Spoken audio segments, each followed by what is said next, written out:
হলো জঙ্গি নজরে অভিষেক বন্দ্যোপাধ্যায়, এমনটাই এসটিএফ মনে করছে। এসটিএফ আজকে সাংবাদিক বৈঠক করেছে। জঙ্গি টার্গেটে অভিষেক বন্দ্যোপাধ্যায় এসটিএফ মনে করছে। এখনো পর্যন্ত যা জানা যাচ্ছে, অভিষেকের বাড়ি অফিসের সামনে রেকি করেছে রাজারাম রেগে, যাকে গ্রেফতার করেছে মুম্বাই থেকে এসটিএফ। এসটিএফ কি বলছে একবার দেখা যাক। So during our preliminary investigation আমরা জানতে পারি কি কোনো একটা লোক মুম্বাই থেকে এখানে হঠাৎ করে এসে এখানে থেকেছে and he has tried to approach some people। যে প্রিলিমিনারি ইনভেস্টিগেশন হয় তাতে একটা নাম উঠে আসে, সে নাম হচ্ছে রাজারাম রেগে। He is the same person. 26/11 Mumbai terror attack যখন হয়েছিল, ডেভিড হেডলি যখন ইন্ডিয়াতে এসেছিল, এলইটি যে অপারেটিভ মেন কনস্পিরেটর যে ছিল, ও মুম্বাইতে যখন আসে he makes contact with number of people, তার মধ্যে একটা নাম ছিল রাজারাম রেগে। নিজের পরিচয় দিয়েছিল কি ও একটা পলিটিক্যাল পার্টির সঙ্গে যুক্ত আছে এবং খুব পলিটিক্যাল ইম্পর্টেন্ট লোক ও মুম্বাইয়ের ইম্পর্টেন্ট লোকেদের সাথে ও ডেভিড হেডলির দেখা করে দেবে। সেই রাজারাম রেগে এখানে আসে একটা হোটেলের নাম হচ্ছে ওরা, শেক্সপিয়ার সারনি থানা এলাকায়। ওখানে দুদিন ছিল। হি অবটেন্স মোবাইল নাম্বার অফ মাননীয় এমপি অভিষেক বন্দ্যোপাধ্যায় এবং উনার পিএর মোবাইল নাম্বার ও কোথায় থেকে প্রকিউর করে।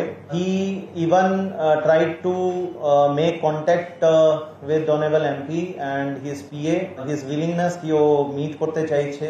উনার অফিস এবং উনার রেজিডেন্সের আশেপাশে রেকিও করা হয়েছে।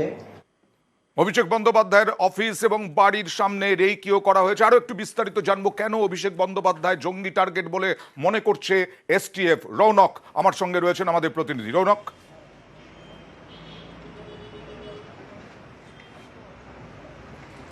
দেখো এই রাজারাম রেগে কিন্তু এর আগেও 26/11 মুম্বাই অ্যাটাক সেখানে জড়িত ছিল। সেখানে যে মূল অভিযুক্ত হেডলি, তিনি কিন্তু আদালতে এই রাজারাম রেগের নাম নিয়েছিল এবং তিনি জানিয়েছিলেন যে এই যে মুম্বাই অ্যাটাকে পলিটিক্যাল কানেকশন, সেই কানেকশনের কিন্তু এই রাজারাম রেগে তাকে সুবিধা করেছিল।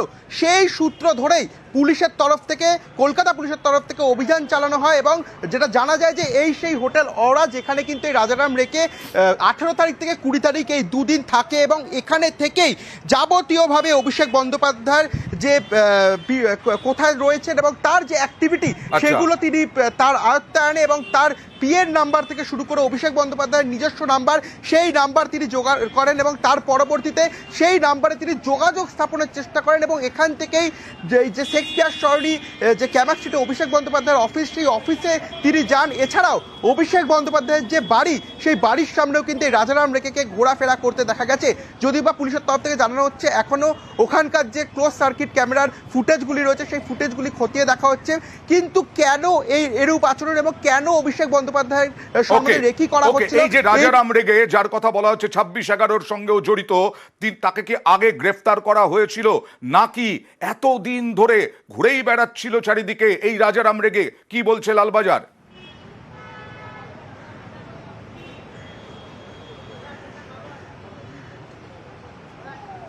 রৌনক,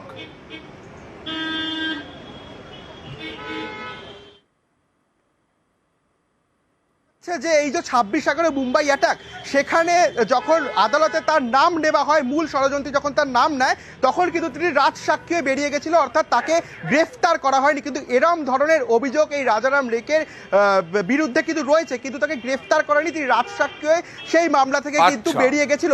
এই বিষয়টাকে সামনে রেখেই দেখা গেছে যে এই রাজারাম রেগে কেন অভিষেক বন্দ্যোপাধ্যায়ের নামে রেকি করছে এবং যাবতীয় ডিটেলস অভিষেক বন্দ্যোপাধ্যায়ের তার ডিটেলস কিন্তু কালেক্ট করেছিল তিনি। এবং দুদিন যে কলকাতা ছিল, সেই কলকাতা থেকে কিন্তু তিনি শেক্সপিয়ার সরণি অফিস থেকে শুরু করে অভিষেক বন্দ্যোপাধ্যায়ের যে বাসভবন, ওকে, রাজারাম রেগে যা জানা যাচ্ছে, আমাদের রিপোর্টার যা বললেন, তিনি রাজ সাক্ষী হয়ে গিয়েছিলেন 26/11 এবং তারপরে আবার এই ধরনের ঘটনা। এসটিএফ অভিষেক টার্গেট, জঙ্গি টার্গেট, এরকমটাই মনে করছে। এবার বড় করে তদন্ত হবে। আর ইতিমধ্যেই অভিষেক বন্দ্যোপাধ্যায়ের নিরাপত্তা আরো বাড়ানো হলো। অভিষেকের। কলকাতা পুলিশ বাড়ালো। কি এখনো পর্যন্ত জানা যাচ্ছে এই নিরাপত্তা বাড়ানো নিয়ে? রৌনক,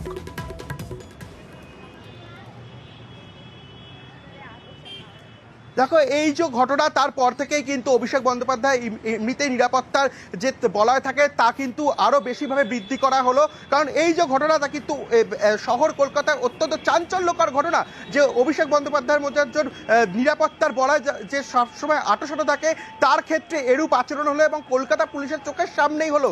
যখন অভিষেক বন্দ্যোপাধ্যায়ের পিএ নিজে গতকাল অভিযোগ জানায় তারপরেই কিন্তু অভিষেক বন্দ্যোপাধ্যায়ের এই যে মামলা তা তদন্তে নামে কলকাতা পুলিশ। তার আগে পুলিশ কেন জানতে পারলো না এই নিয়েও কিন্তু প্রশ্ন উঠতে পারে। তার কারণেই অভিষেক বন্দ্যোপাধ্যায়ের যে নিরাপত্তার বলয় তা আরো আলোচনা করা হলো। তার বাড়ির সামনে কিন্তু কলকাতা পুলিশের যে ফোর্স সেই ফোর্স বাড়ানো হচ্ছে এবং শুধু তার বাড়ি নয় তার ক্যামাক্সিনের যে অফিস সেই অফিসের সামনেও কিন্তু আরো বেশি করে কলকাতা পুলিশ মোতায়েন করা হচ্ছে। কারণ তুমি জানো অয়নদা সামনেই লোকসভা ভোট এবং সেই লোকসভা ভোটের আগে অভিষেক বন্দ্যোপাধ্যায়ের মতো যে নিরাপত্তার বলয় সবসময় ঘেরাটোপে থাকে তার যাতে কোনো রকম অসুবিধা না এবং তার আগেই এই যে একটা চাঞ্চল্যকর ঘটনা এই ঘটনাকে সামনে রেখে কিন্তু প্রচুর পরিমাণে পুলিশ ইতিমধ্যে বৃদ্ধি করা হচ্ছে এবং তার নিরাপত্তা সুনিশ্চিত করা হচ্ছে। এবং যে প্রশ্নটা বারবার উঠছে যে শহর কলকাতায়। ধন্যবাদ রৌনক। অর্থাৎ অভিষেক বন্দ্যোপাধ্যায় এরপরে যদি কিছু বলেন